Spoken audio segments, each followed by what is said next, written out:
इस कार्यक्रम के पुण्यार्चक हैं शशांक जी के स्वास्थ्य लाभ हेतु स्वर्गीय श्री सुरेश जी जैन, धर्मपत्नी स्वर्गीय श्रीमती शिरोमणि जैन की स्मृति में श्री शशांक जैन, धर्मपत्नी श्रीमती कुमकुम जैन, पुत्र उमंग जैन, पुत्र वधू प्राची जैन, पौत्र निमित्त जैन, पौत्री अक्षिता जैन, पता कृष्णा नगर दिल्ली, बेटी दामाद श्री अंकुर जैन, श्रीमती मानवी जैन, नातिन स्तुति जैन, अग्रिमा जैन, श्री कमलेश कुमार जैन, श्रीमती निर्मला जैन, नई दिल्ली, पुत्री एवं दामाद श्रीमती भावना जैन, श्री आशीष जैन, नातिन कुमारी योशी जैन, गुरुग्राम हरियाणा, पुत्री एवं दामाद श्रीमती दीपाली जैन, श्री अनुराग जैन, नाती मास्टर कियान जैन, सिंगापुर, श्री अशोक पहाड़िया, श्रीमती मंजू पहाड़िया, अनिरुद्ध पहाड़िया, सपना पहाड़िया, अश्विनी पहाड़िया, पल्लवी पहाड़िया, आर्जव, अव्यान, अद्वैत एवं अनाया पहाड़िया, कोटा।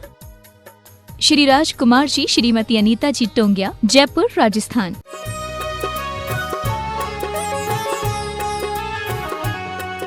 श्री ओम नमः सिद्धेभ्यः। जय श्री ओम नमः सिद्धेभ्यः। सर्वमंगल मांगल्यं सर्वकल्याणकारकं प्रधानं सर्वधर्माणां जैनं जयतु शासनं जैनं जयतु शासनं। पंच परमेष्ठी भगवान के आचार्य श्री गुरुवर कुंद कुंद महाराज के, आचार्य श्री गुरुवर विद्यासागर महाराज,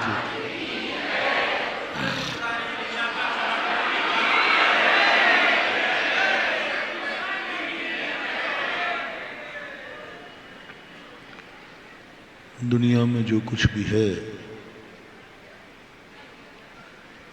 उसका कोई ना कोई गुण जरूर है, उपकारी जरूर है। सृष्टि ने कोई भी वस्तु को निरुपयोगी नहीं बनाया, उसका कोई ना कोई उपयोग जरूर है।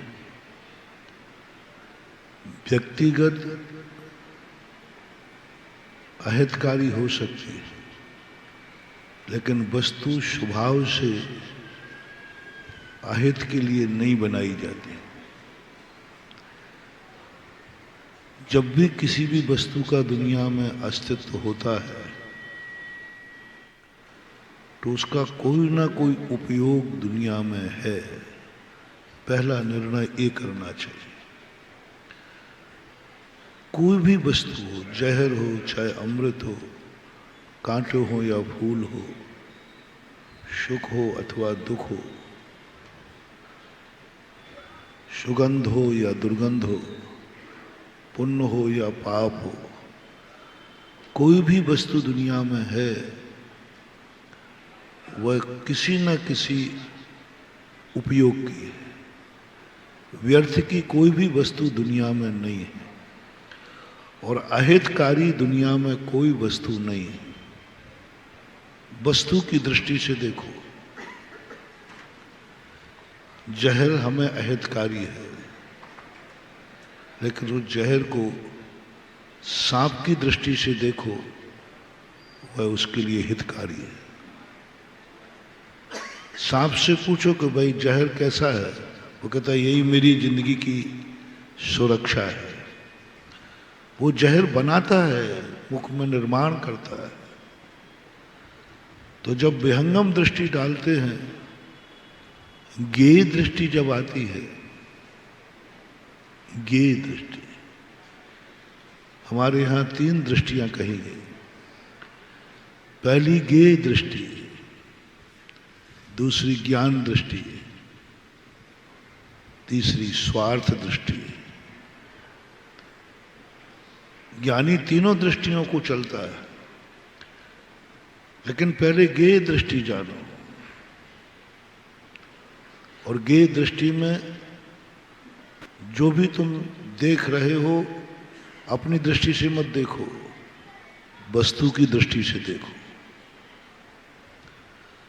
सांप को अपनी दृष्टि से मत देखो, सांप को सांप की दृष्टि से देखो। तुम्हारे लिए सांप तुम अपनी दृष्टि से देखोगे तो सांप को मारने का भाव आएगा। थोड़ा सांप की दृष्टि से देखो, सांप मरना चाहता है या जिंदा रहना चाहता है। सांप की दृष्टि से देखेंगे तो हम उसको जिंदा रखेंगे। लोग कहते हैं गेय दृष्टि से क्या करना, गेय दृष्टि पर दृष्टि है, पर गेय दृष्टि ही ऐसी दृष्टि है जो तुम्हारे लिए अहिंसक बना सकती है, दयालु बना सकती है, तुम्हारे लिए धर्मात्मा बना सकती है, तुम्हें बहुत ऊंचाइयां दे सकती है। कई लोग जो अध्यात्मवादी हैं गेय दृष्टि को हटा देते हैं, बोले पर को क्या जानना, स्वयं को जानो। जो स्वयं को जानने की स्थिति बनती है वो बहुत बाद में बनती महात्मा। पहले गेय को जानो, सृष्टि को जानो। किसी भी आचार्य ने सम्यक दर्शन को प्रारंभ में आत्मा का विषय नहीं बनाया। दुनिया को जानो पहले। तत्वार्थ सूत्रकार ने आत्मा का शब्द का प्रयोग ही नहीं किया। जब सम्यक दर्शन की चर्चा आई तो उन्होंने कहा तत्वार्थ श्रद्धानम सम्यक दर्शनम। तत्व को जानो, उनके अर्थ को जानो, द्रव्य को जानो, उनके भाव को जानो। जीव द्रव्य को जानो, आत्मा को नहीं। पहली दृष्टि सम्यक दर्शन की। सम्यक दर्शन का अर्थ ही है गेय दृष्टि। सम्यक दर्शन का अर्थ ही है गेय दृष्टि, विहंगम दृष्टि। जैसी दुनिया है वैसी स्वीकार करो, किसी से वस्तु की उपेक्षा मत करो, क्योंकि वो भी वस्तु है। तुम ही जीव नहीं हो, चींटी भी जीव है। गेय दृष्टि, इसको लोग भूल जाते हैं। इसलिए लोग कहते हैं महाराज हमें राग द्वेष घृणा क्यों जागती है। इतना स्वाध्याय करते हैं, इतना चारित्र पालन करते हैं, इतने देव शायद गुरु की संगति करते हैं, फिर भी परिणामों में निर्मलता नहीं आती, फिर भी परिणाम बिगड़ जाता है। जानते हुए भी सब उल्टा होता है, अनजाने में नहीं। अनजाने की चर्चा नहीं कर रहा हूं, सब कुछ जानता हुआ भी व्यक्ति गलत कर रहा है। जान रहा है कि ये गलत है, फिर भी मन उसी गलत को करता है। 99% लोग सही क्या है गलत क्या है जानते हैं, फिर भी करते क्या है। कौन नहीं जानता कि क्रोध बुरा है, पर होता क्या है। कौन नहीं जानता कि बुरी दृष्टि से किसी को नहीं देखना चाहिए, लेकिन फिर भी बुरी दृष्टि। तुम जीवन को देखना, तुम सब जानते हो। 90% लोग जानते हैं कि अच्छा और बुरा क्या है, लेकिन करते वही हैं जो बुरा है। पुण्य और पाप में एक बार विषमवाद हुआ। पुण्य कहता है मैं बड़ा हूं, पाप कहता है कि नहीं मैं बड़ा हूं। विषमवाद बढ़ते बढ़ते कोर्ट में केस पहुंचा। मजिस्ट्रेट ने कहा भाई बोलो, अपने अपने बड़े होने की दलील दो। तो पुण्य ने कहा सारे संसार में किसी से भी पूछ लो, हर व्यक्ति मुझे चाहता है। बोलो पुण्य को कौन नहीं चाहता। बोले सब व्यक्ति पुण्य को चाहते हैं। सब ने कह दिया हाँ मैं चाहता हूं। तो उन्होंने कहा देख लीजिए साहब, मेरे फॉलोवर ज्यादा हैं, हर व्यक्ति मुझे चाहता है। तो अब सबने सोचा कि सबने ही हाथ उठा दिए कि पुण्य को सब चाहते, तो समझ लिया कि पुण्य जीत गया। तो लोगों ने कहा पाप तू अपने आप ही हार मान लेना। बोले नहीं, मुझे बहस का मौका तो दो। बोले इसको तो सब चाहते ही हैं, सारी दुनिया मुझे तो करती है। सारी दुनिया तो मुझे करती है, एक व्यक्ति बता दो जिसने कोई पाप न किया हो, जिसने कोई पाप न किया हो। वो आती ना एक कहानी, एक पापी को सब लोग पत्थर मार रहे थे, तो एक व्यक्ति संत ने आगे कहा साहब इसने पाप किया है। बोले पापी को तो मारना ही चाहिए, लेकिन पहला पत्थर वो मारेगा जिसने कोई पाप ना किया हो। तो सब लोगों ने, किसी ने हाथ नहीं उठाया कि मैंने पाप नहीं किया। तो पाप कहता है साहब, मन से चाहने वाले सच्चे कि दुनिया में करने वाले सच्चे। मजिस्ट्रेट को पसीना आ गया और जीत गया पाप, क्योंकि सब करते, चाहते पुण्य को हैं, करते पाप। पुण्य को चाहते, इसमें कोई संदेह नहीं, लेकिन करते पाप। ये क्यों हो रहा है? जब पुण्य को चाहते हैं तो पुण्य होना चाहिए, धर्म को चाहते हैं तो धर्म होना चाहिए।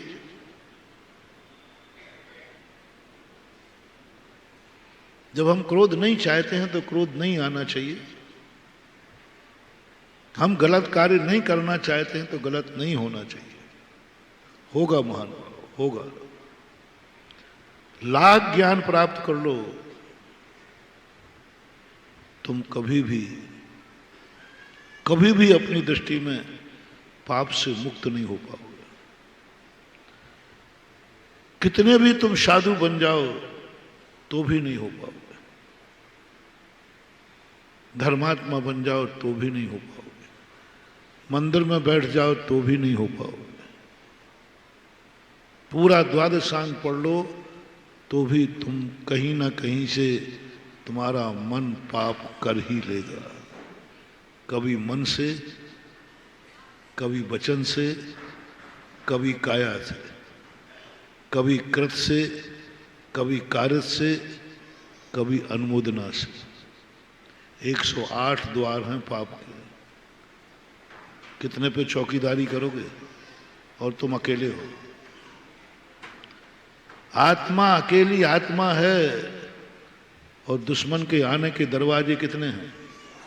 108 दरवाजे हैं। किस किस दरवाजे पे चौकीदारी करोगे? चंबल के डाकुओं को आज तक कोई नहीं पकड़ पाया, क्योंकि चंबल की जो अभी मुरैना से आ रहा था, बीच बीच में ऐसे टीले बने हैं कि तुम इधर से घुसोगे वो पीछे से आके मार देगा। इतने पाप के हैं, बच ही नहीं सकते। और कोई तरीका नहीं हो रहा, सब परेशान है। लोग कहते मंदिर में मेरे भाव बिगड़ जाते हैं, मुनि बनने के बाद भाव बिगड़ जाते हैं, मुनि भी भ्रष्ट हो जाते हैं, माला फेरते हुए भाव बिगड़ जाता है, भगवान का अभिषेक करते हुए भाव बिगड़ जाता है। जहां क्रोध शांत होता है उन्हीं मंदिरों में भी क्रोध आ जाता है। और आजकल तो सबसे ज्यादा मंदिरों में क्रोध होता है। संसार में सबसे ज्यादा जैनी हैं, जो पहले तो लोगों, विश्व में सबसे ज्यादा धर्म के नाम पर राग द्वेष हैं तो भारत में, और भारत में भी सबसे ज्यादा यदि राग द्वेष हैं धर्म के नाम पर मंदिर में तो जैनियों के। अब देखना, जैनी एक सर्वोच्च जाति है। जैनी को सब अहिंसक मानते हैं, जैनी को सब महाजन कहते हैं। अरे भाई जैनी है, महाजन होगा। लेकिन जैनी को तुम अक्सर कर देखना, जैनी सबसे ज्यादा यदि झगड़ा करता है तो अपने घर में, और बचा खुचा बढ़ता है तो मंदिर में, और किसी से झगड़ा करने की हिम्मत तो है ही नहीं।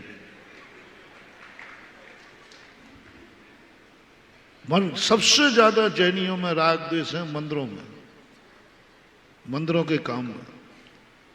मंदिर में इनके परिणाम ज्यादा बिगड़ते हैं। क्यों? जैनी होकर और मंदिर में, त्यागी होकर के और परिणाम बुरे। सबसे ज्यादा त्याग किसी जाति में है तो बोलो ना, सबसे ज्यादा त्याग।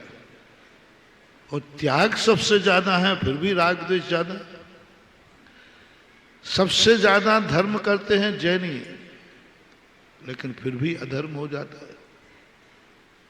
मंदिर में आने के नियम जैनियों के हैं और मंदिर में परिणाम बिगड़ते हैं। माला फेरेंगे जैनी और सबसे ज्यादा माला फेरते समय परिणाम बिगड़ते हैं। क्यों? मूल कारण बंधु जो हमने खोजा है शास्त्रों में से, हमारी गेय दृष्टि नहीं बन पा रही है। हमें पढ़ाया ही नहीं गया कि गेय दृष्टि, गेय दृष्टि लाओ। पहले, सबसे पहले गेय दृष्टि। जिसको तुम देख रहे हो वो क्या चाहता है? जिसको तुम देख रहे हो, जो दिख रहा है वो तुम्हारे लिए बुरा होगा, उसके लिए क्या है? बस कुछ नहीं करना मानना। बहुत छोटा सा मंत्र दे रहा हूं, नमोकार मंत्र से भी तुम्हारे राग द्वेष खत्म नहीं होंगे। तुम्हारे राग द्वेष से खतरा है। तो जिस नमोकार मंत्र की माला फेर रहे हो और थोड़ी सी धमकी दे जाए तो उसी नमोकार मंत्र को पैर से कुचल दोगे। कुचला है। जन्म जन्म के नमोकार मंत्र को मानने वाले शुभम चक्रवर्ती ने नमोकार पे पैर रख दिया। तुम गुरुओं को मानने वाले कोई भरोसा नहीं है। अच्छे अच्छे गुरु भक्त और गुरु को गाली देते पाए जाए। आज भक्त हैं, कल बुराई करते पाए जाए। मुनि विरोधी नहीं कह रहा हूं, मुनि भक्त कट्टर ऐसे हो जाए कि आज मुनि की भक्ति कर रहे हैं, कब वो उन्हीं की बुराई करते कल पाए जाए। मुनि महाराज, गुरु महाराज भी तुम्हारे परिणामों को नहीं रोक सकते। आज जिन भगवान की पूजा कर रहे हो, आज जिस मंदिर में आ रहे हो, कोई नहीं भगवान से तुम्हें कल घृणा हो जाए, मंदिर आना छोड़ दो, नहीं जाना, बहुत देख लिया मंदिर जाके, क्योंकि तुम्हारा कार्य नहीं हुआ। हो जाता तो मंदिर से श्रद्धा बढ़ जाती, और नहीं हुआ तो कितने लोग हैं जो मंदिर बहुत आते थे, अब मंदिर में उनका मन नहीं लगता।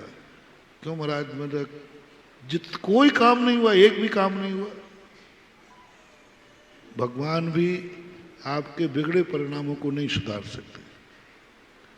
उनकी भक्ति करने वाले लोग भी नरकों में पड़े हैं। उनके भक्ति करने वाले लोग भी दुर्गति में पड़े हैं।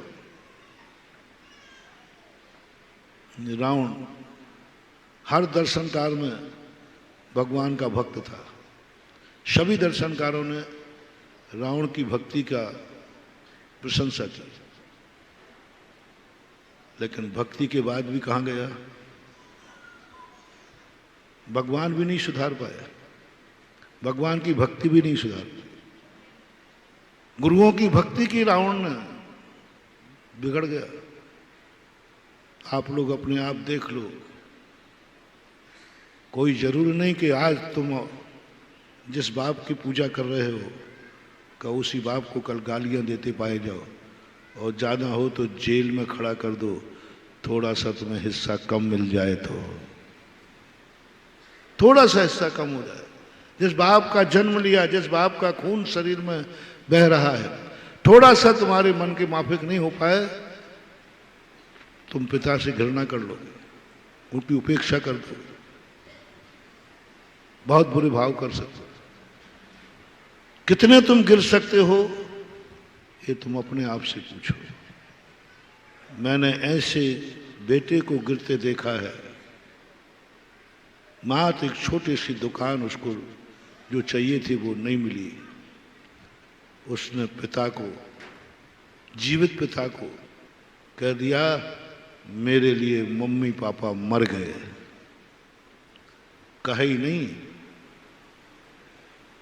बाकायदा उसने मम्मी पापा की अर्थी बनाई, लकड़ी की अर्थी बनाई, आग लगाई, पूरा दस्तूर किया, परिक्रमा लगाई, मुखाग्नि दी, 13 दिन का सूतक पाला। तो माँ बाप जिंदा है। उसने कहा मेरे लिए मर गए। माँ बाप जिंदा हैं, उसने मार अपने आप में कहा नहीं मेरे तो मर गए, जैसे वो नेताओं के पुतले जलाते ना तुम लोग, ऐसे उसने कहा मर गए। कितने में मर गए? एक थोड़ा सा। इसलिए मत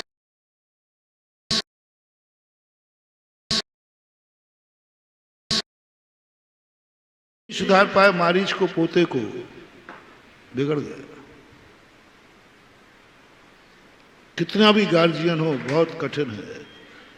एक सूत्र तुम्हें दे रहा हूं जो शास्त्रों में मिला है,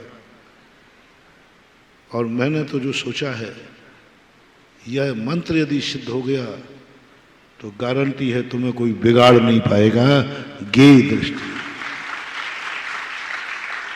गे दृष्टि सुनो। जिसको तुम देख रहे हो तुम्हारे लिए कैसा लग रहा है ये नहीं पूछ रहा हूं, जिसको तुम देख रहे हो उसकी अर्थ क्रिया क्या है, उसकी दृष्टि क्या है, वो क्या चाहता है। वो अपने आप में जितनी घृणा तुम्हें कुत्ते सूकर से आ रही है, क्या सूकर को उतनी ही अपनी जिंदगी से घृणा है? आपके सामने यदि सूकर हो जाए, छी छी छी, गंदा है गंदा है, गे दृष्टि, गे दृष्टि लाओ पहले। और गे दृष्टि का अर्थ तुम शूकर की दृष्टि में पूछो कि शूकर को ये गंदगी कैसी लग रही है। वो अपनी जिंदगी जीना चाहता है या मरना चाहता है? क्या उसको फीलिंग हो रही कि मैं बहुत गंदा हूं? तुम कौन होते हो उसे गंदा कहने वाला? गे दृष्टि यही फटकारती है, तुम कौन हो गंदा कहने वाले? उसकी जिंदगी से पूछो, उसको महसूस नहीं हो रहा है कि मैं गंदा हूं, मैं गंदगी में रह रहा हूं, मैं गंदा खा रहा हूं, उसके अनुभव में नहीं आ रही। तुम कौन हो किसी को गंदा कहने वाले? ये गे दृष्टि आ जाएगी, तुम घृणा से ऊपर उठ जाओगे। तुम किसी के प्रति घृणा भाव नहीं आएगा, क्योंकि गे दृष्टि आ गई। तुम्हें एक भिखारी मिल गया तो भिखारी के प्रति घृणा भाव हो सकता है। भिखारी से पूछो कि उसकी स्वयं की जिंदगी, जिस गंदगी में वो जी रहा है, वो कैसा है। एक चींटी से पूछो कि उसको अपनी जिंदगी कैसी है, तुम्हारी दृष्टि से नहीं, चींटी को चींटी की दृष्टि से देखो। उमा स्वामी महाराज ने जब तत्वार्थ सूत्र की बात कही, बड़ी गजब की बात की। मैंने कही मुझे आत्मा का कल्याण करना है, ये कहते दुनिया को जानो, तत्वों को जानो, जीव क्या है, अजीब क्या है, पुद्गल क्या है, धर्म क्या है, अधर्म क्या है, आश्रव क्या है, बंध क्या है, लेना देना क्या, मुझे तो आत्मा का वैभव बताओ। उन्होंने कहा आज तक तुम इसलिए आत्मा का वैभव प्राप्त नहीं कर पाए क्योंकि तुम दुनिया को नहीं जानते। गे दृष्टि क्षमता का अचूक शस्त्र है। अब अपन को सृष्टि, जो कल का अपना प्रवचन था, आज गे दृष्टि दे रहा हूं। पूरे संसार को संसार की दृष्टि से देखो। चलो, शायद सृष्टि स्वयं बनी हो या भगवान ने बनाई हो। दो विचारधारा हैं दुनिया में।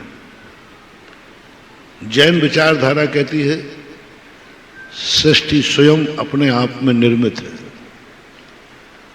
दूसरी वैदिक परंपरा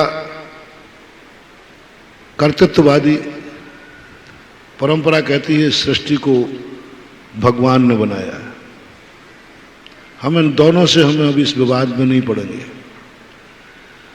स्वयं बना है तो स्वयं प्रकृति ने बनाया है, और जो चीज प्रकृति स्वयं बनाती है, प्रकृति कभी व्यर्थ की चीज का निर्माण नहीं करती, कभी नहीं करती। प्रकृति का नियम है। प्रकृति को मां बोलते हैं, प्रकृति को स्वभाव बोलते हैं। जब प्रकृति स्वभाव रूप है तो स्वभाव कभी गलत नहीं होता है, वो कभी गलत हो ही नहीं सकता, क्योंकि प्रकृति स्वभाव का नाम है। और प्रकृति को हमारी भाषा में व्यवहार मां कहते हैं। मां किसी गलत वस्तु का निर्माण कर ही नहीं सकती। दूसरी तरफ यदि हम जाते हैं कि भगवान ने बनाया है इस सृष्टि को, चलो मैं मान लेता हूं, मुझे कोई फर्क नहीं पड़ता। भगवान बनाए तो हमें तुम्हें सुधारना है, प्रकृति बनाए तो तुम सुधर जाओ, चाहे भगवान के नाम से सुधरो, चाहे यदि इस सृष्टि को भगवान ने बनाया है तो भगवान बोलो, सब एक बार बोलना, भगवान अच्छा आदमी है कि बुरा आदमी है? एक बार हो। ज्ञानी आदमी है कि मूर्ख आदमी है? गंदा है कि अच्छा है? तो जब अच्छा है कि बहुत अच्छा है, ज्ञानी है कि बहुत ज्ञानी है, तो जब भगवान ही सृष्टि बना रहा है तो वो गलत चीज क्यों बनाएगा? या तो कहो भगवान गंदा है इसलिए गंदी चीज बनाई है, भगवान मूर्ख है इसलिए ऐसी चीजें बना देता है। दो में से आज एक फैसला होना चाहिए। हिम्मत हो इस दुनिया की हर चीज को गलत कहने की हिम्मत हो, ये गलत है, ये गलत है, ये गलत है, ये सही नहीं है। पहले बताओ ये चीजें बनाई किसने? भगवान ने बनाई। तो तुम्हारा भगवान कैसा है? हिम्मत हो तो बोलो। और आज भगवान बहुत मूर्ख है, बोलो। हिम्मत हो तो निकालो मुंह से। क्या डरते क्यों? सत्य को बोलने में डरना नहीं चाहिए, चाहे भगवान हो चाहे महाराज हो, कोई हो, है तो है। नहीं नहीं महाराज, ये तो नहीं कहूंगा। भगवान मूर्ख हो ही तो भगवान गंदा आदमी है इसलिए गंदी चीजें बनाता है? नहीं महाराज, ये भी संभव नहीं। तो आज भगवान के नाम पर स्वीकार कर लो ना, भगवान ने जो चीज बनाई है वो नियम से कोई ना कोई उसका उपयोग है, कोई भी ना कोई उसका महत्व है। भगवान कभी गंदी चीज बनाता ही नहीं। कैसे बना दिया भगवान? भगवान ने शुकर बना दिया, कुत्ते बना दिए, मच्छर बना दिए, ये काटते। बोलो मच्छर अच्छे हैं कि बुरे? मच्छर और महाराज जी बहुत खतरनाक, खबरदार, खतरनाक कहते समय भगवान ने बनाया उनको। भगवान की बनाई हुई वस्तु को तुम गलत करो, तुम्हारी ये औकात? भगवान की बनाई हुई वस्तु को तुम्हारी ये औकात है? और भगवान ने बनाया था कि जब ये सोवे तो थोड़ा सा खून पी लेना, और तुमने उसका मर्डर कर दिया। भगवान की बनाई हुई वस्तु का मर्डर कर दिया तुमने। होश में आओ बेटा, वो भगवान का सोटा उठेगा तो चमड़ी उधेड़ देगा तुम्हारी। विहंगम दृष्टि लाओ भगवान के नाम पर। भगवान नहीं कर पाएंगे ये काम। भगवान नहीं रोक पाएंगे हमें पापों से। भगवान नहीं रोक पाएंगे हमें राग द्वेषों से। भगवान नहीं रोक पाएंगे हमें हिंसा से। हम उनके रुकने से रुकेंगे ही नहीं। बस हमारे अंदर का ही परिणाम जाग जाए। भगवान ने दुनिया की हर वस्तु बनाई है, मैं मिटाने वाला कौन हूं? मैं मारने वाला कौन हूं? मैं कैसे चींटी को कुचल लूं? भगवान ने बनाई ये वस्तु। चींटी को भगवान ने बनाया। कैसे सांप को मार दूं? भगवान ने बनाया है। कैसे कहूं कि ये दूसरी व्यक्ति बहुत गलत व्यक्ति है? वो सब भगवान के द्वारा निर्मित है। जब निर्माता भगवान है तो हमें किसी भी दृष्टि से किसी भी वस्तु को घृणा करने की जरूरत नहीं है। पहले विहंगम दृष्टि लाओ, सब सृष्टि में जो कुछ भी है उसका कोई ना कोई उपयोग है। गाली बनाई है, पापी शब्द बनाया, कल का शब्द बहुत पापी शब्द दुनिया में आया और तुम्हें पापी शब्द बहुत उपयोगी है, बहुत उपयोगी है। बस इतना है कि बस उसको खाद बनाना है। कल का प्रवचन बहुत लोग मार में हिल गए। कल गंदी चीज को लाइन लगा के बिकवाया है कल, और तुमने लाइन लगाई थी। खाद गंदा होता है, किसान पैसा देकर लाइन लगा के खरीदता है। खाद न होना चाहिए। किसी ने तुम्हें पापी कहा है, देखना पापी शब्द, अभी कीमत बना रहा हूं पापी की, अनमोल। जिंदगी की सारी संपत्ति लुट जाए, जिंदगी में एक बार कोई पापी कह देवे, एक बार बस। फर्क इतना है, किसने पापी कहा तुम्हें? दुश्मन ने? नहीं। सुनना मत, स्वीकार नहीं करना। दुश्मन ने पापी कहा है। थप्पड़ किसने मारा? दुश्मन ने। सहन मत करना, हाथ तोड़ देना, क्योंकि हर गंदगी खाद नहीं होती, लेकिन खाद सदा गंदा ही होता है। हर गंदगी खाद नहीं होती, लेकिन खाद सदा गंदा ही होता है। दुश्मन ने गाली दी है, जीभ काट लेना, कोई बात नहीं।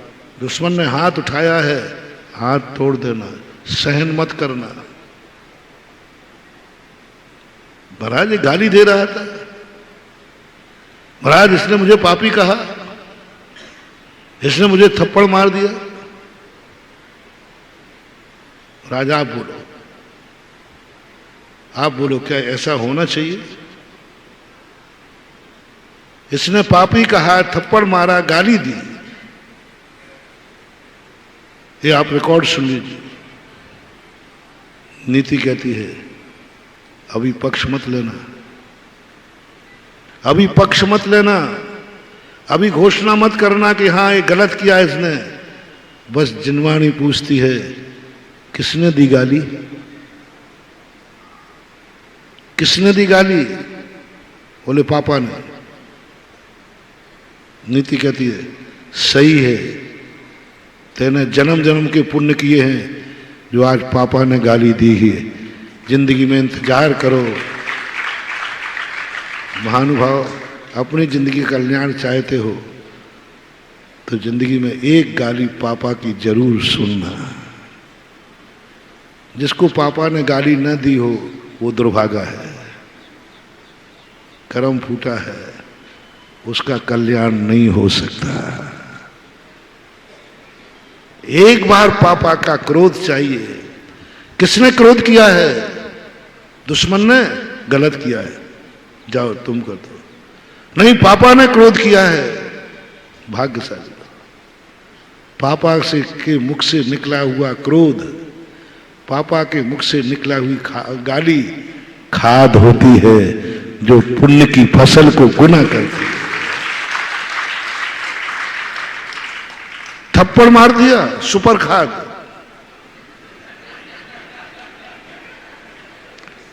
नहीं, थोड़ा सा डांटा था, छोटा सा खाद। तुम्हारे अभी ज्यादा मजा नहीं आया, तुम्हारे सुधरने की कोई गुंजाइश नहीं है, अभी छोटा सा खाद है। लेकिन नहीं, आज मुझे बहुत जोर से थप्पड़ मारा है।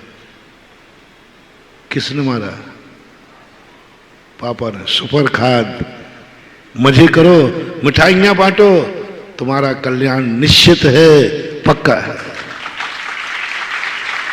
आशीर्वाद देने वाले को कोई कहे हमारे पापा सुबह उठ करके आशीर्वाद देते हैं, मैं समझूंगा कोई जरूर नहीं कि अच्छा आदमी है, कल्याण हो ही जाएगा। और किसी ने कहा मेरे पापा मुझे थप्पड़ मार दिया, मैं समझ गया बेटा जरूर पुण्यात्मा जीव है, इसका भविष्य उज्जवल है। आशीर्वाद पाने वाले बेटे का भविष्य उज्जवल हो ये गारंटी नहीं है, लेकिन पिता का थप्पड़ जिसने खा लिया है उसका भविष्य उज्जवल है ये निश्चित है, क्योंकि पिता का थप्पड़ सुपर खाद है। और डंडा और मार दिया हो तो सुपर सुपर खाद, सुपर सुपर खाद। और यदि ये और कह दिया तू होते ही मर जाता तो वेरी वेरी IMP, और तुम अमर हो गए। नहीं मरोगे, तुम्हारा मारो हो गए, तुम नहीं मरोगे, बहुत जल्दी तुम्हारी, क्योंकि पिता ने तुमसे कह दिया कि होते ही मर जाता, समझ लेना तुम्हारी जिंदगी अभी बहुत लंबी है, क्योंकि पिता ने कहा है, क्योंकि तुम पिता की दृष्टि में हो, उनकी दृष्टि तुम्हारे ऊपर है, उनकी दृष्टि तुम्हारे गुणों पर नहीं तुम्हारे दोषों पर है। डॉक्टर की दृष्टि बीमारी पर और माँ बाप की दृष्टि दोषों पर है। जाओ, मरीज का कुछ भी बिगड़ने वाला नहीं है। डॉक्टर की दृष्टि किस पे होना चाहिए? मर्ज पर। और डॉक्टर की दृष्टि में मर्ज आ रहा है, अब ज्यादा खतरा नहीं है डॉक्टर को बीमारी पकड़ में। इसी प्रकार तुम्हारी गलती, तुम्हारा दोष दुनिया की दृष्टि में है, हम कुछ नहीं कह सकते, लेकिन तुम्हारी गार्जियन की दृष्टि में दोष आ गया, और वो जो थप्पड़ और गाली मर पड़ रहे हैं ना, वो और कुछ नहीं बंधु, डॉक्टर का इंजेक्शन है। डॉक्टर को पकड़ में आ गया ना मर्ज, तो उसने इंजेक्शन लगाया। डॉक्टर का मर्ज पकड़ में आ गया तो उसने ऑपरेशन कर दिया। डॉक्टर को पकड़ में आ गया तो उसने कड़वी गोली दे दी। और पिता को पकड़ में आ गया तो उसने गाली दे दी। ये गाली नहीं है, ये पिताजी की, बोलो ना, नाम बदल दो आज, गोली है, गोली। डॉक्टर को पकड़ में आया तो उसने गोली दे दी, और बाप को पकड़ में आ गया तो गाली दे दी। गाली और गोली में कोई अंतर नहीं, दोनों का अभिप्राय है तुम्हें निरोग करना। गाली और गोली एक। डॉक्टर का अभिप्राय क्या है? गोली देने का, वो बंदूक वाली गोली नहीं, गोली, टैबलेट। क्या अभिप्राय है? स्वस्थ करना। पिता ने गाली दी है, अभिप्राय क्या है? तुम्हारा नाश करना नहीं, तुम्हें निर्दोष करना। पिता के मुख से निकली हुई जिंदगी में गाली तुम्हें गोली महसूस हो जाए, टैबलेट लगने लग जाए, जाओ, तुम्हारा भविष्य उज्जवल है। पिता ने थप्पड़ मार दिया, डॉक्टर ने कहा गोली से काम नहीं चलेगा साहब, इंजेक्शन लगेगा। अब इंजेक्शन तो दुखेगा, बाप का थप्पड़ तो दुखेगा, बस बाप जब थप्पड़ मारे तो क्या सोच के सहन करना? कोई कहे नहीं, थप्पड़ नहीं मार रहा है, इंजेक्शन लगा रहा है। थप्पड़ को इंजेक्शन में बदल दो। और जब डंडा मारे तो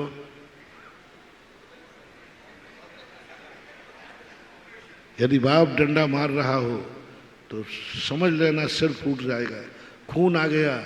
हाँ, डॉक्टर ऑपरेशन कर रहा है।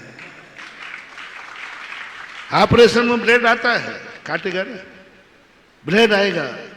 बाप ने थप्पड़ और डंडा मारा है, वो डंडा नहीं मार रहा है, हम बहुत सीरियस बीमार हैं, मेरा ऑपरेशन कर रहा है। क्या सोच है? ये दृष्टि जब अपनी बन जाएगी, हमारी दृष्टि बहुत आगे की हो जाएगी। अपनी जिंदगी में विचार करो, नहीं किया हो तो एक बार भगवान से मांगो कि भगवान, पिताजी इतना लाड़ मत करो मेरे ऊपर, कभी एक आध बार डंडा भी मारा करो। आज से माला फेरो कि पिताजी का डंडा मेरे सिर पर कब पड़ेगा, थप्पड़ कब करेगा, गाली कब पड़ेगा। और नहीं पड़ी हो तो एक आध गलती कर लेना, लेकिन गाली किए बिना मरना मत। 12 तप होते, गुरु के मुख से एक बार जरूर डांट जरूर सुनना, क्योंकि गुरु यदि नहीं डांट रहे हैं, समझ लेना तुमने गुरु मान लिया है, लेकिन उन्होंने तुम्हें शिष्य नहीं माना है। गुरु बनाने की पहचान बता रहा, तुम्हें गुरु ने स्वीकार किया है कि नहीं, इसका थर्मामीटर दे रहा हूं। आशीर्वाद दे रहा है नहीं, तुम्हारे लिए बहुत बहुत बहुत तुम्हारी प्रशंसा कर रहा है, पढ़ा रहा है, दिखा रहा है, नहीं, गुरु ने अभी स्वीकार नहीं किया। वो तो उसकी ड्यूटी है। स्कूल में मास्टर तुम्हें पढ़ा रहा है, मत समझना कि तुम्हें उसने शिष्य मान लिया है। वो तो उसकी ड्यूटी है, वो तो उसका स्वभाव है, वो तो उसका कर्तव्य है। आशीर्वाद देना साधु का स्वभाव है। समझ रहे हो ना? तुमने नमोस्तु किया है और हमने आशीर्वाद दे दिया, मत समझना कि साधु खुश है, मत समझना साधु तुम्हें स्वीकार करता है, मत समझना साधु की कृपा हो गई, मत समझना साधु ने स्वीकार कर लिया। ये तो मेरा नेचुरल स्वभाव है। दुश्मन को भी यही देता हूं। तुम तो भगत हो, दुश्मन भी आएगा ना, तब मैं क्या करूंगा बोलो? कभी एक आध बार दुश्मन को भेज देना। मुझे किसी ने गाली दी, वो बोले अपने मुस्तु कर, तथास्तु, आशीर्वाद। गले में सर्प डाला, तथास्तु। ये तो स्वभाव है साधु का, नेचर है, ड्यूटी है। नमोस्तु करे और साधु आशीर्वाद न देवे, ये तो साधु की ड्यूटी है। आशीर्वाद कर, हाथ ही उठाना नहीं है, वो तो बता रहा हूं। ये तो ड्यूटी है, ये तो हमें करना ही पड़ेगा। शरण में कोई आया है, हमें वात्सल्य उससे करना ही पड़ेगा, हमारी ड्यूटी है। यदि ये नहीं करूंगा तो हमारी ड्यूटी चली जाएगी, हमारा मुनिपद चला जाएगा।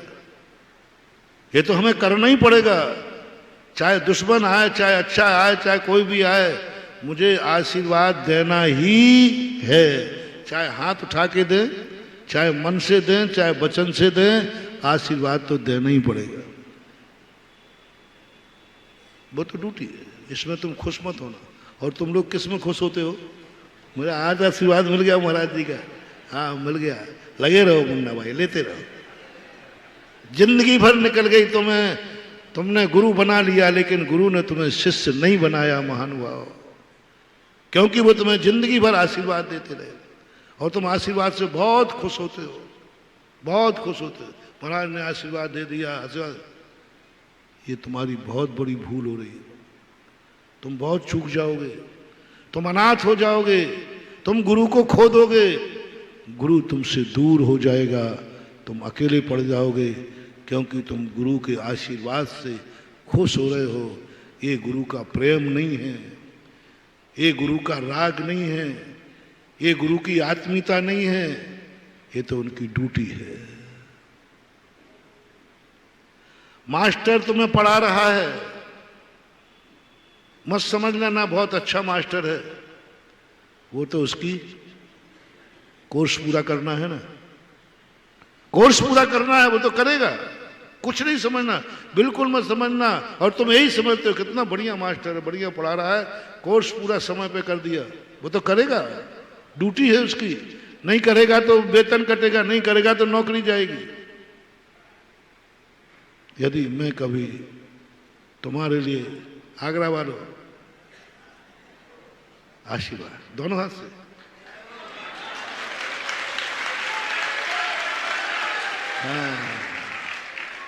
हाँ लगे रहा, ये तो हमारी ड्यूटी है, ये तो हमारी ड्यूटी है, हमने कुछ नहीं किया, तुमसे हमें कोई लेना देना नहीं, मतलब नहीं, ये तो हमारी ड्यूटी है, आशीर्वाद देना पड़ेगा। ये तो हमारी ड्यूटी है कि हमें तुमसे बहुत अच्छे शब्द, क्योंकि साधु की ड्यूटी है मुख चंद्र ते अमृत झरे, ये तो हमारी ड्यूटी है। मीठो मीठो बोल थारो काई बिगड़े है, ये तो ड्यूटी है, हमारी ड्यूटी इसी पे है, मीठा मीठा बोलना। बंधुओं, ये बहुत बड़ी भूल कर रहे हो तुम। अब गुरु ने तुम्हें स्वीकार किया है कि नहीं, उसका थर्मामीटर दे रहा हूं। कभी गुरु ने तुम्हारे ऊपर क्रोध किया? कभी गुरु नाराज हुए? कभी गुरु ने तुमसे मौन ले लिया? गुरु तुमसे बोल ही नहीं रहे हैं, ऐसा कभी हुआ? यदि हुआ हो समझ लेना, फर्स्ट एड में महाराज ने मुझे शिष्य स्वीकार कर लिया। आज महाराज आशीर्वाद नहीं दे रहे,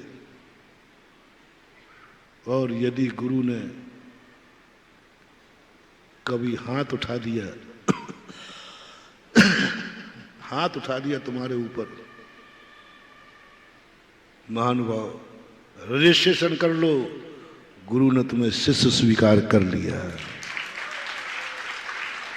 क्योंकि गुरु, ओहो, बाप और गुरु कभी दुश्मन पर हाथ नहीं उठाता। जब दुश्मन सामने आता है तो गुरु ध्यान में बैठता है, और भक्त सामने आता है तो हाथ ही नहीं, कभी लात भी उठा दे। प्रवचन है एक दिन का बहुत, क्या गुरु ने कभी तुम्हें थप्पड़ मारा? मारा? यदि मारा हो, लोके गुरु में पारमार्थ, गुरु तो नहीं मारता।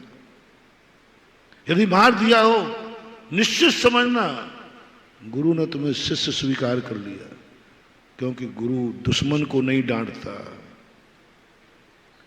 हमारे देखो नेचर देखना साधु का, साधु दुश्मन के सामने समता भाव रखता है, शांत भाव रखता है। जितनी गालियां देता है दुश्मन उतना शांत रहता है, कभी क्रोध नहीं करता। दुश्मन पर कभी क्रोध नहीं करता, उसको बोलते साधु। दुश्मन को कभी थप्पड़ नहीं उठाता, उसको बोलते साधु। दुश्मन से कभी नाराज नहीं होता, उसको बोलते साधु। साधु वो कभी नाराज नहीं, हो ही नहीं सकते। दुश्मन से नाराज होने का सवाल ही नहीं। दुश्मन से जैसे ही नाराज होंगे, साधुता में बट्टा लग जाएगा, साधुता खंडित हो जाएगी, साधुता खत्म हो जाएगी। तुमने दुश्मन से क्रोध किया है? दुश्मन जितना मारे, जितना पीटे, प्राण भी ले लेवे, तो आगम में कहा है तुम शांत बैठना, थोड़ा भी क्रोध नहीं, आंख भी लाल मत करना, बल्कि मुस्कुराते रहना। आपने देखा साधुओं पर जब उपसर्ग आते हैं कुछ नहीं करते, हाथ पर भी आंख भी नहीं खोलते, कुछ नहीं करते, सहन का शांत भाव से।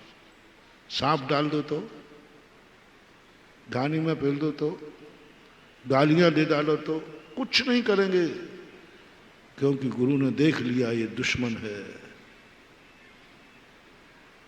दुश्मन है। क्षमता भाव, शांत भाव दुश्मन के सामने। अब देखना उन्हीं गुरु का क्रोध देखना। दुश्मन इतनी बड़ी गलती कर गया, इतना महाराज को परेशान कर गया, गले में सांप डाल दिया, इतना ज्यादा परेशान किया महाराज को, बहुत ज्यादा। महाराज बिल्कुल मुस्कुराते शांत हो गए और नमोस्तु किया उसने। आशीर्वाद किसने किया? नमोस्तु। ये आशीर्वाद दुश्मनों के लिए दिया जाता है। जो हमारे दुश्मन हों उनके लिए।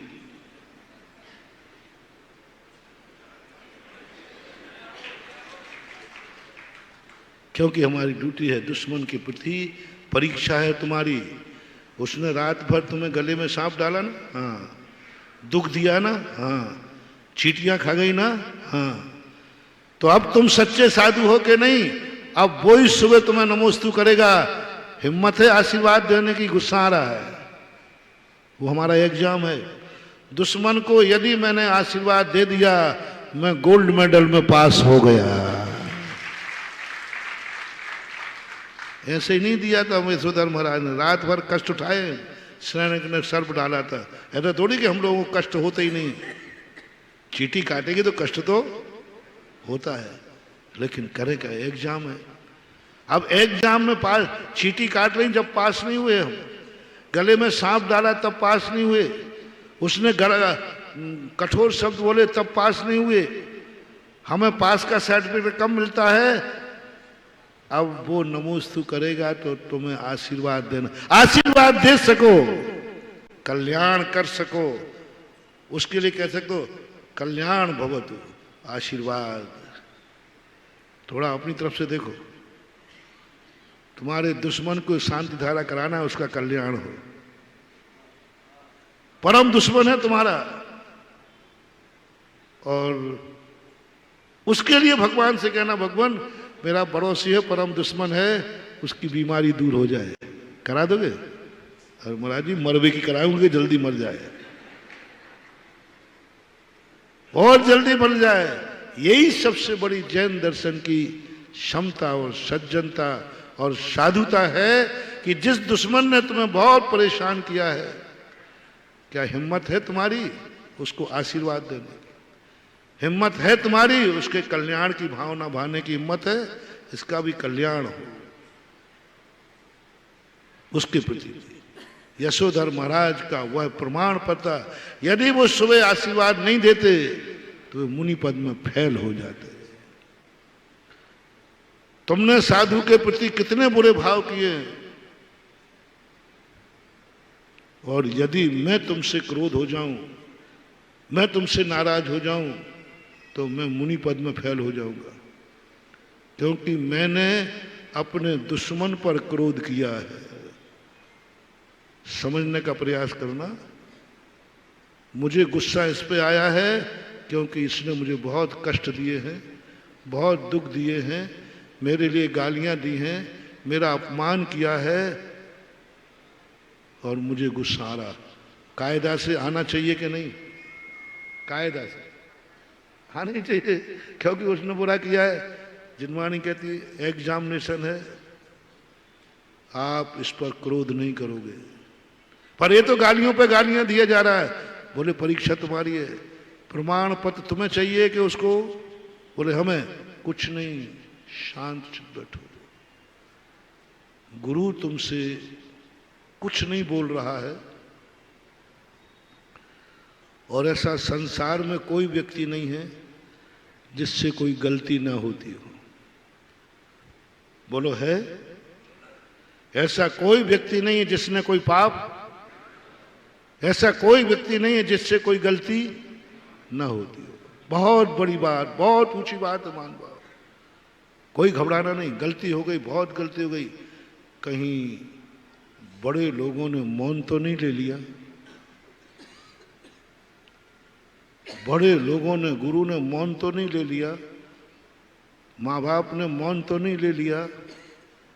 अब मेरे कुछ भी नहीं गलती कर रहे, शांत है, और आशीर्वाद तो नहीं दे रहे। गलती करना, पहला निर्णय ये तुम्हें कि गलती तो कोई ना कोई होगी कि नहीं? बोलो होगी कि नहीं? करते हो, फिर भी महाराज आशीर्वाद दे रहे हैं। हो ही नहीं सकता मेरे से गलती ना हो, गलतियों का पुतला हूं। फिर भी महाराज ने जब जाता हूं तब आशीर्वाद दे देते, जब जाता हूं तब आशीर्वाद दे देते, जब जाता हूं बहुत अच्छे से बोलते हैं। मैंने तो महाराज जी मेरे से कभी नाराज हुए ही नहीं। मैं तो बहुत वर्षों से इनका चाहता हूं हमेशा कभी नाराज हुए ही नहीं, प्रवचन में भी नाराज नहीं होते। बहुत बढ़िया मीठे मीठे प्रवचन हो रहे हैं। क्या समझ रहे हो तुम? यानी गुरु महाराज तुम्हें दुश्मन समझ रहे हैं। गुरु महाराज क्या समझ रहे हैं?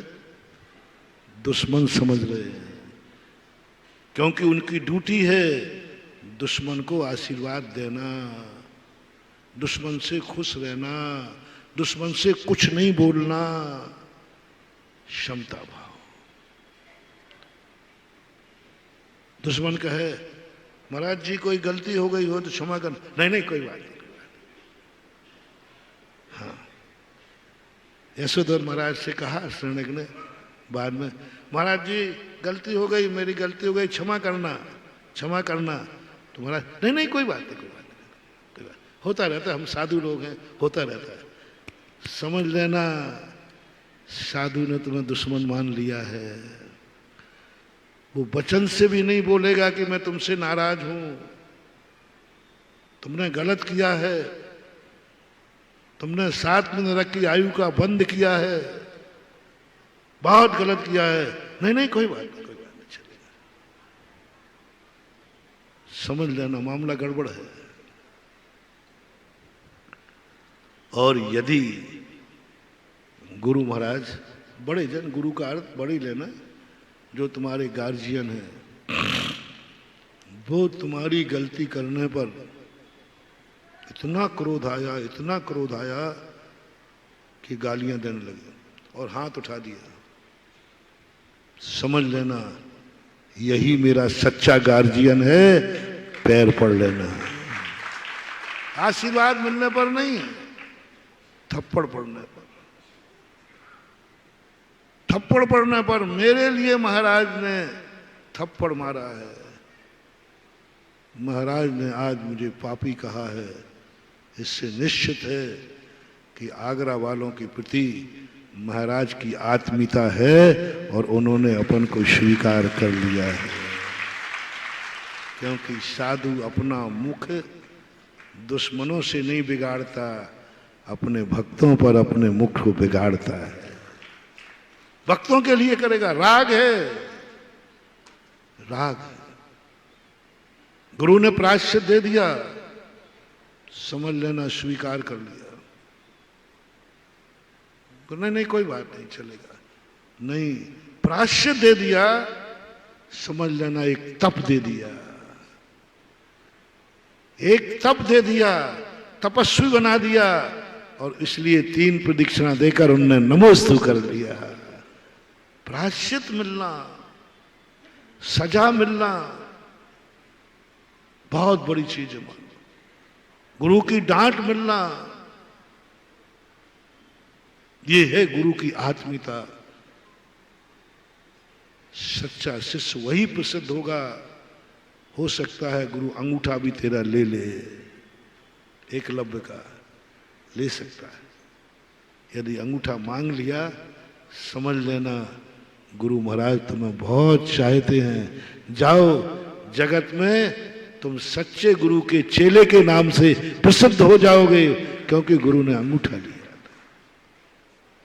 गुरु के मुख से निकला हुआ, गार्जियन के मुख से निकला हुआ अशुभ शब्द, क्रोध, ये खाद का काम करते हैं। इसलिए बोलो, गाली अच्छी है या बुरी है? दुश्मन के मुख से निकली हुई बुरी है और बाप के मुख से निकली हुई खाद है। थप्पड़ अच्छा है या बुरा है? बाप के हाथ का थप्पड़ खाद है, दुश्मन के हाथ का थप्पड़ अपमान है। पापी किसी ने कहा तुमसे, दुश्मन पापी कहे तो विनाश है, और गुरु पापी कहे तो खाद है, पुण्यात्मा की निशानी है। ये जब अपने जीवन में संस्कार आ जाएं, ये दृष्टि, ये शब्द, इसलिए समंत्रभद्र महाराज ने दूसरी दृष्टि दी, आत्मदृष्टि नहीं। बहुत बड़ी चीज कही। कुंद भगवान ने प्रवचन सार चारे चूलका में कही। तुम क्या कर रहे हो कोई मतलब नहीं है, तुम अच्छा कर रहे हो कोई जरूरी नहीं कि अच्छे आदमी हो। दूसरी दृष्टि, गेय दृष्टि का दूसरा भाग, इन गेयों में तुम्हें गार्जियन बनाना है, इन गेयों में तुम्हें हितकारी बनाना है, इन गेयों में तुम्हें जानना है कौन सा गेय है जो मेरा नहीं है लेकिन मेरा वही है, कौन सा गेय है जो मेरा नहीं है लेकिन मेरा वही है। वो मेरा नहीं है लेकिन मेरा वही है, वो है गुरु। गुरु तुम्हारा नहीं है, वो सबका है, लेकिन तुम्हारा गुरु कौन है? गुरु के भक्त कितने हैं, लेकिन भक्त का गुरु। बाप के अनेक बेटे हो सकते हैं लेकिन बेटे का बाप एक होता है। तुम ये मत सोचना कि जब बाप, मेरा बाप एक है तो पापा आप भी कहो, नहीं तुम बड़े उल्टे आदमी हो। पापा देखो हमसे कोई पूछता है तो हम कहते हैं हमारा बाप एक है, तो आपसे कोई पूछे तो आप भी कहो मेरा बेटा एक है। पापा कहता मैं तो नहीं कर सकूंगा क्योंकि मेरे तो 4 बेटे और हैं। पापा देखो फिर एक बार कह रहा हूं, जब मेरा बाप एक है तो आप भी कहो मेरा बेटा एक है। तो बेटा कहता पापा ये तो नहीं कहो, पापा कहते ये तो नहीं, मेरे तो 4 बेटे। तो ठीक है, अब कल से भी मेरे से कोई पूछेगा तेरे बाप कितने हैं तो मैं भी कह दूंगा 4। कैसी मैचिंग रही? एक बाप कह सकता है ना बेटे 4 हैं, गलत तो नहीं है, लेकिन एक बेटा कह सकता है 4 बाप हैं।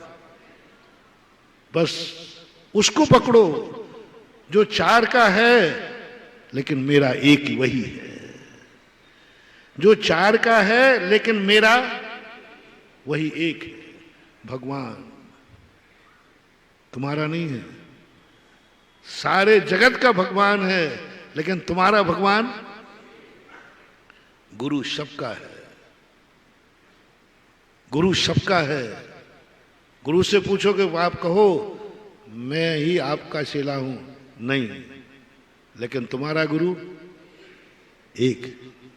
तुम्हें ऐसी ऐसी शक्ति को आप पकड़ो जैसे देव शास्त्र गुरु, पूरे समंतभद्र महाराज ने पूरे रत्नगण श्रावकाचार्य में कहीं आत्मा का नाम नहीं लिया, आत्मा शब्द ही नहीं कहा, और सम्यक दर्शन पर 40 गाथाएं लिख दी, 40 गाथाएं लिख दी। एक बार भी उन्होंने नहीं कहा तुम कैसे हो, तुम्हारी दृष्टि कैसी है, तुम क्या सोचते हो। उन्होंने तो इतनी बात कही, तुम जो सोचते हो वो किसके कहने से सोचते हो? मैं किसी के नहीं, मैं मन मर्जी का, जो अभी 1 महीने से प्रवचन चल रहे हैं ना, इसको धार्मिक लिहाजा दे रहा। तुम अपनी धप से अच्छा सोच रहे हो, बुरा सोच रहे हो, सब बेकार है। चाहे देखो, चाहे बोलो, चाहे पढ़ो, चाहे खाओ, चाहे पियो, चाहे कुछ भी करो, मंदिर भी आओ तो बेकार है, स्वाध्याय करो तो बेकार है। किसके कहने पर कर रहे हो? मैं अपनी मर्जी से कर रहा हूं, मैं अपनी मर्जी से जा रहा हूं मंदिर, गलत है। प्रवचन सुनने जा रहे हो, मर्जी से जा रहा हूं। स्वाध्याय कर रहे हो, मर्जी से फिर रहा हूं। माला फिर रहे हो, मर्जी से फिर रहा हूं। सामायिक कर रहे हो, मर्जी से कर रहा हूं। नहीं, अच्छे कार्य भी बेकार है, अच्छे कार्य भी विनाशकारी है तुम्हारा। अच्छे कार्य भी, बस यहीं से धर्म की क्लास चालू होती है। जो मैंने कहा था कि तुम एकदम रिलैक्स कर दो, मैं अपनी मर्जी से कुछ नहीं करूंगा, मंदिर भी नहीं जाऊंगा। मुनि भी मर्जी से मत बनना, स्वाध्याय भी मर्जी से मत करना, ना मैं अपनी मर्जी से करूंगा। बस तुम जो कुछ करना चाहो इसके 2 रूप देखना। पहला रूप, तुम रास्ते पे चलो, चलना, पहला निर्णय करना, जो तुम करने जा रहे हो, जिस रास्ते पर तुम चल रहे हो, उसके पहले उस रास्ते पर कोई चला है या नहीं। पहला सूत्र है। अभी तक का जो हमने 1 महीने प्रवचन दिया, तुम्हारी उस स्वच्छंदता पर प्रहार किया जो तुम्हें चाहिए था। तुम्हें वरदान पर किया, किमिक्षिक वरदान मत लेना, चाहे भली भगवान क्यों ना देवें, गुरु क्यों ना देवें, माँ बाप क्यों ना देवें। किमिक्षिक वरदान जब भी गुरु देवे, समझ लेना तुम्हारा नाश करना उन्होंने ठान लिया है। इसका नाश करूंगा, किमिक्षिक वरदान देकर नाश करूंगा।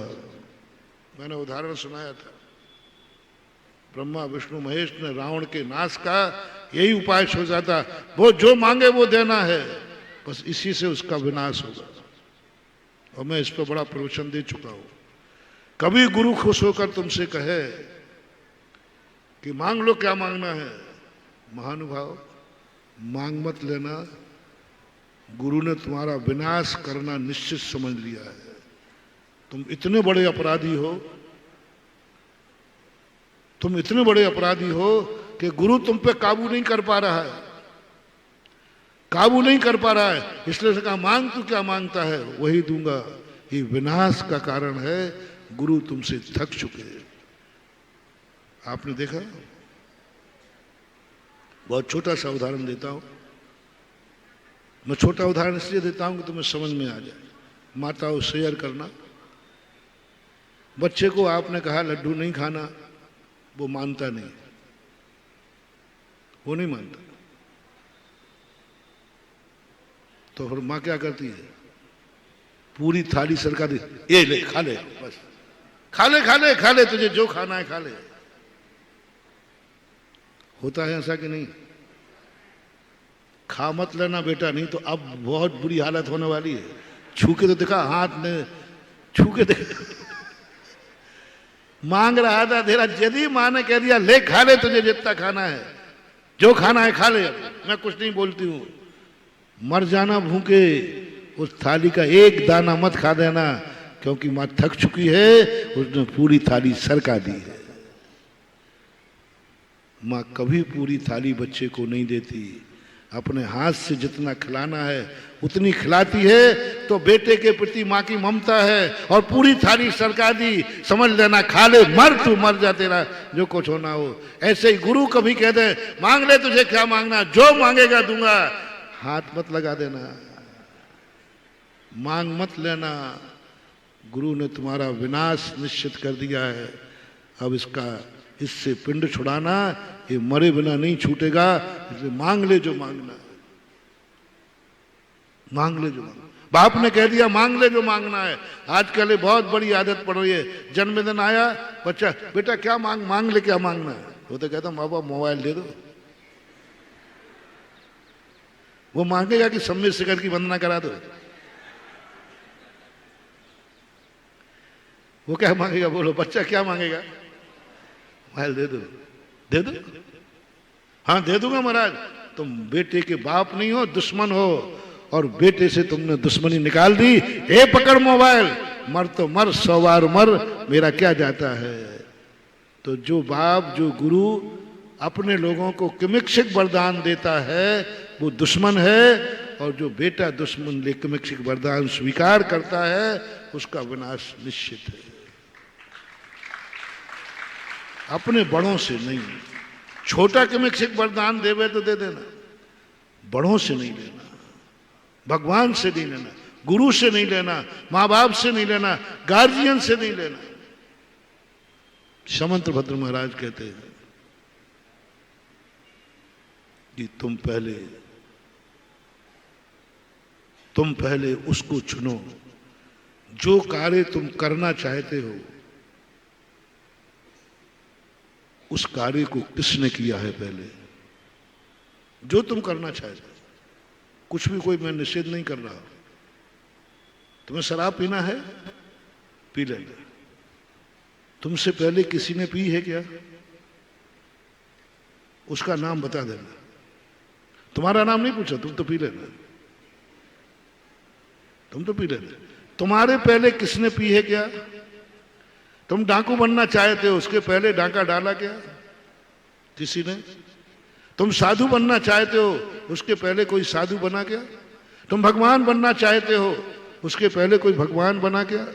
कुछ भी करना चाहो, चाहे पुण्य और पाप हो, बस एक बात, बस अंकुश लगा रहा हूं, तुमसे पहले यह कार्य किसने किया है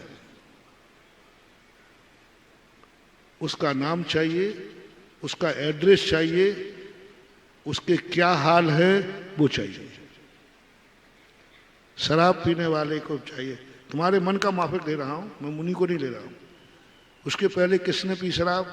बोले फलाने चंद ने पी थी। क्या नाम है उसका? फलाना नाम। कहाँ है वो अभी? बोले नाली में पड़ा है।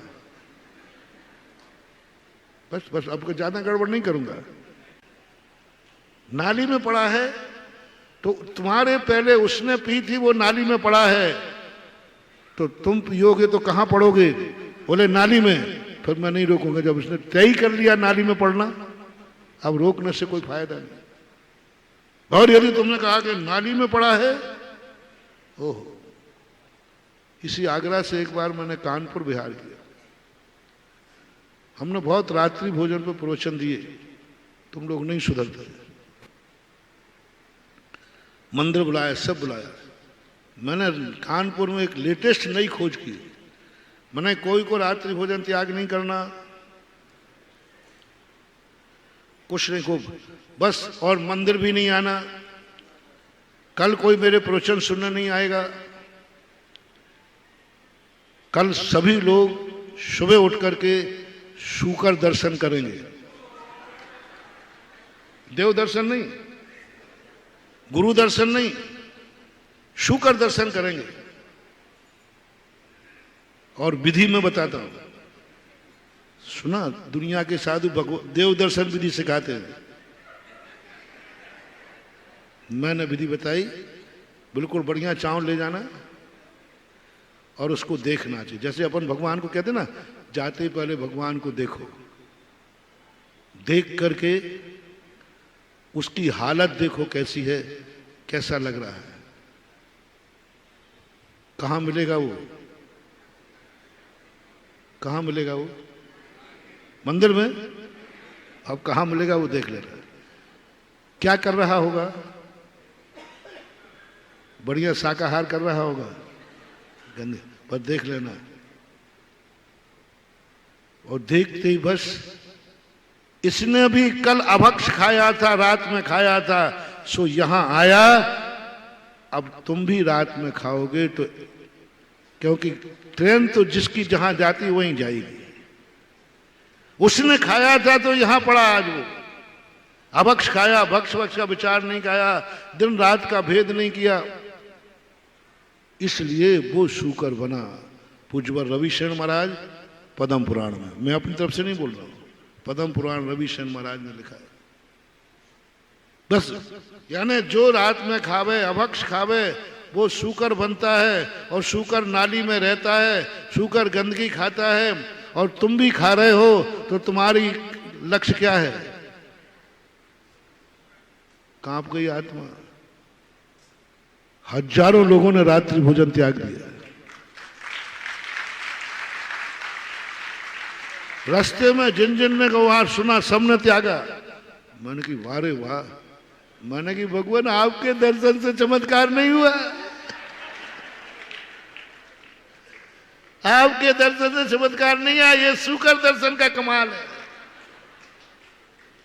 दुर्दशा, पहले अपराधियों को सजा चौराहे पे दी जाती थी, उनकी सजा देख करके लोग अपराध करना। तुम ऐसे नहीं सुधरोगे। एक व्यक्ति, एक बहुत अच्छा जोक है, सुधरने का मौका है। एक जगह कार्यक्रम चल रहा था पंचगणा का कोई, तो सबने कहा भाई बाहर मत जाओ। बोले साहब मैं तो बाहर जाना है, हमारा एक ही साला है, उसकी शादी है और जाना जरूरी है। महाराज से भी कहा, महाराज ने भी कहा मत जा भाई, देख कार्यक्रम। अरे महाराज जी आप क्या समझो, वो तो बहुत नियरेस्ट हमारे हैं, वो तो जाना ही पड़ेगा। चला गया। और जैसे ही गया, घर से निकल ही रहा था, स्टेशन निकलते ही सामने से रोता हुआ गधा निकल गया। रोता हुआ चिल्लाता गधा निकल जाए तो अशुभ होता है। दुर्योधन का जब जन्म हुआ था तो गधा बोला था, तो ज्योतिष में कहा गधा अशुभ होता है। अब उसने कहा कि गधा बोल गया, नहीं जाना चाहिए, नहीं तो कोई भी दुर्घटना हो सकती है। सब ने टोक दिया, नहीं नहीं अब बन जाओगे कुछ भी। लौट आया। वो शाम को जिज्ञासा समाधान में आ गया। अरे भाई तू गया नहीं? अरे महाराज जी गया नहीं, वो गधा बोल गया। मैंने कहा मूर्ख, गुरु की बात नहीं समझ में आई, गधई की आई।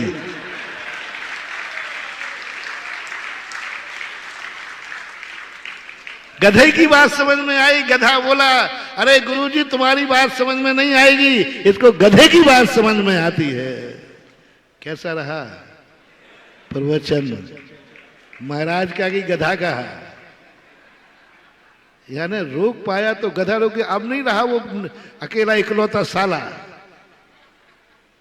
क्या बात, हम गधा रोकेगा हमें?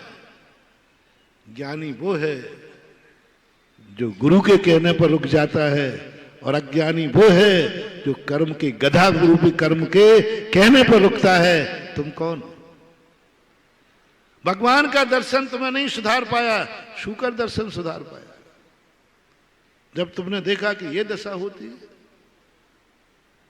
ये स्थितियां बनती हैं, ऐसा ही आप लोगों के जीवन में महानुभाव विपरीत परिस्थितियां इसलिए कि गुरु का पुण्यात्मा तुम्हें नहीं सुधार पाया, तो फिर क्या कहना पड़ा?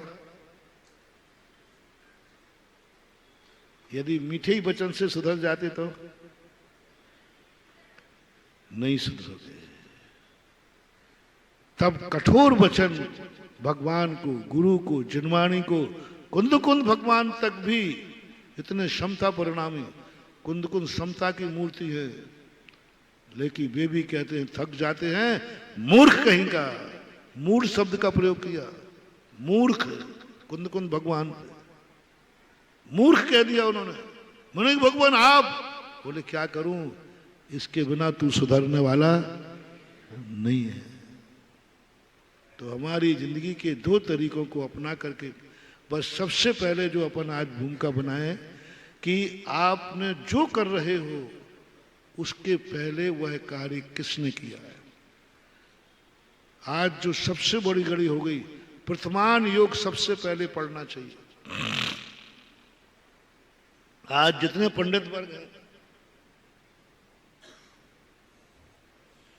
समय सार पढ़ लेंगे, समय सार पढ़ेंगे, मूलाचार जरूर पढ़ेंगे, मुनि बनने के लिए नहीं, मुनियों की कमी निकालने के लिए। लेकिन सबसे पहले प्रथमान योग पढ़ना चाहिए। जो तुम करना चाहते हो, जो भी करना चाहते हो, प्रथमान योग में सब लिखा, किसने क्या किया था और क्या हुआ। किसने क्या किया था, क्या हुआ।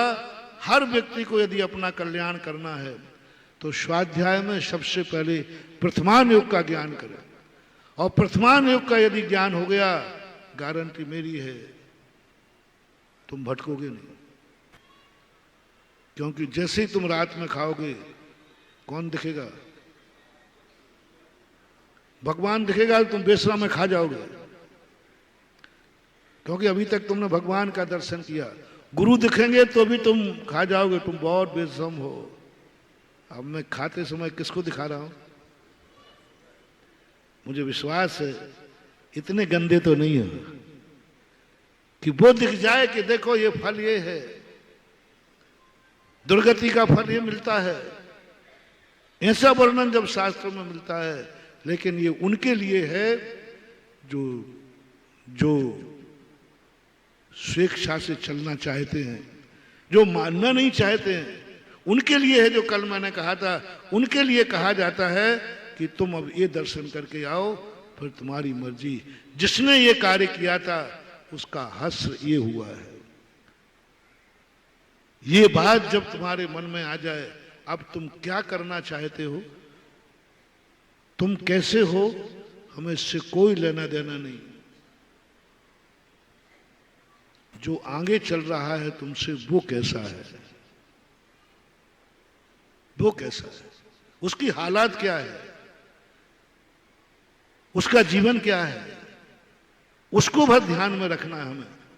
और आगे वाले का यदि हमने ध्यान रखा, यदि तुमने कहा उसके बहुत अच्छे हालात हैं तो तुम्हारे भी अच्छे हालात होंगे, और तुमने कहा महाराज उसके बहुत बुरे हालात हैं तो तुम्हारे भी बुरे हालात होंगे। इसलिए अपनी जिंदगी में जो भी करना है उसके पहले क्या करना है,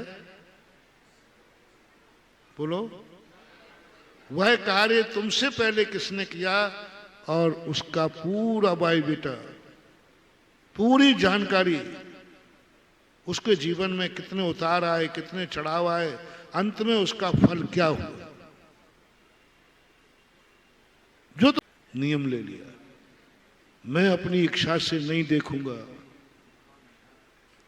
मैं किमिक्षक वरदान नहीं लूंगा, नहीं दूंगा। अब जिंदगी कैसे होना चाहिए, अब हमारी जिंदगी में हम क्या करें? आपने सोचने के लिए मना कर दिया, मैंने बंद कर दिया। आपने देखने का मना कर दिया, मैंने आंख बंद कर ली। आपने सुनने को मना कर दिया, हमने कान बंद कर लिए। बोलने को मना किया, मौन ले लिया। चलने को मना किया, हमने चलना बंद कर दिया। खाने को मना किया, हमने सब कर दिया। अब क्या करें? अब क्या करें? कुछ सोचूं कि नहीं सोचूं, कुछ देखूं कि नहीं देखूं, कुछ करूं कि नहीं करूं? अब ये निर्णय उन लोगों के लिए है जिन्होंने गुरु की बात मान ली कि मैं आज के बाद अपनी इच्छा से कुछ भी नहीं करूंगा, कुछ भी नहीं करूंगा। मैं अपनी इच्छा से देखूंगा ही नहीं, चाहे जिंदगी में आंख बंद करके रहना पड़ेगा, मैं अपनी इच्छा से नहीं देखूंगा। ऐसे जो आज्ञाकारी हैं, जो ऐसे मुमुक्षु हैं, जो सम्यक दृष्टि होना चाहते हैं, जो मोक्ष जाना चाहते हैं, जो इस संसार के कीचड़ में कमल बन के खिलना चाहते हैं, अपन उनके संबंध में विचार करेंगे। अभी तक तो हमने खाद बांटा है, हैं? अब उस खाद में बीज बोना सिखाऊंगा जिससे फसल लहरा जाए।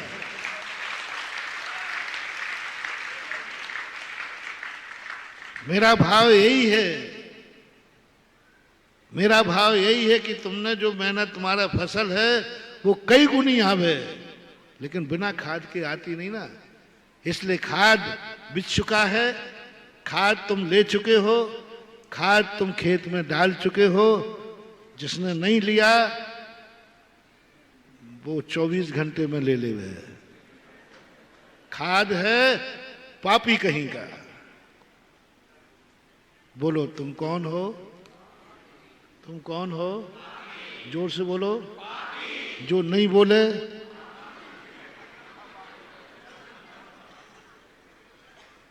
पापी कहीं का। जा, तेरा कल्याण कभी नहीं होगा आगरा वालों। बोलो क्या कहा मैंने? आगरा वालों तुम लाख मुड़ के हो जाओ, तुम्हारा कल्याण कभी नहीं होगा। कुत्ते की पूंछ हो ना, कितनी पोंगरी में डालूं टेढ़ी की टेढ़ी, आज पूरा पूरा निकाल देना जितना है। कुत्ते की पूंछ हो ना, कुत्ते की पूंछ पोंगरी में डालो जब, तुम कुत्ते की पूंछ हो, तुम पापी हो, तुम्हारा कल्याण कभी नहीं होना। बोलो जी।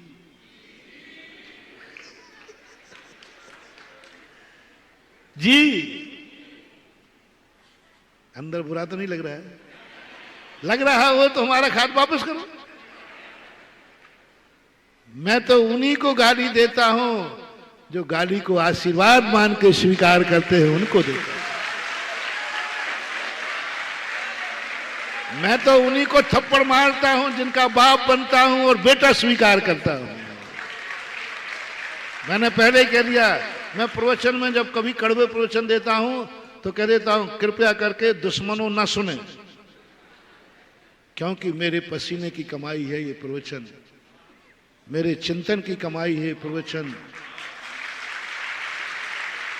अपनी कमाई, महानुभाव, आप अपनी कमाई दुश्मन को देते हो या बेटे को? तो कहा मेरे प्रवचन फोकट के हैं क्या? फोकट के हैं क्या?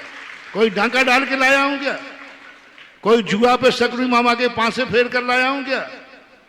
जो प्रवचन दे रहा हूं एक एक प्रवचन मेरी आत्मा की गहराइयों में से निकलता है, मेरे ज्ञान की कसौटी पे से कसा जाता है, मैं खुद अपने अंदर जीवन में उतारता हूं, तब मैं अपने बेटों को देता हूं।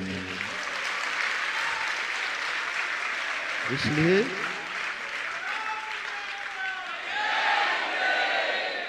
जिसको मेरा मात आशीर्वाद चाहिए, मात प्रशंसा चाहिए, लो में कोई आपत्ति नहीं है, लेकिन वो मेरे दुश्मन हैं। मैं उनको प्रवचन दे रहा हूं, मैं उनके गुरु हूं जिनको मैंने गाली दी और उनका अभाग्य है मेरे, कितनी बड़ा गुंडा क्यों ना हो, कितनी बड़ा गुंडा क्यों ना हो, इतना बड़ा गुंडा है कि आंख दिखाए तो आंख निकाल ले, बस एक गुण उसमें होना चाहिए, वही वाला 8 दिन पहले वाला गुंडा जो आंख निकाले तो आंख निकाल दे, और बाप मारे जा रहा था जूते पर जूते। दोस्त ने कहा कि आज क्या हो गया? बोले चुप रहे, बाप मार रहा है, चुप रहे, बाप मार रहा है। आज मजा आ गया, बाप ने जूता मार दिया।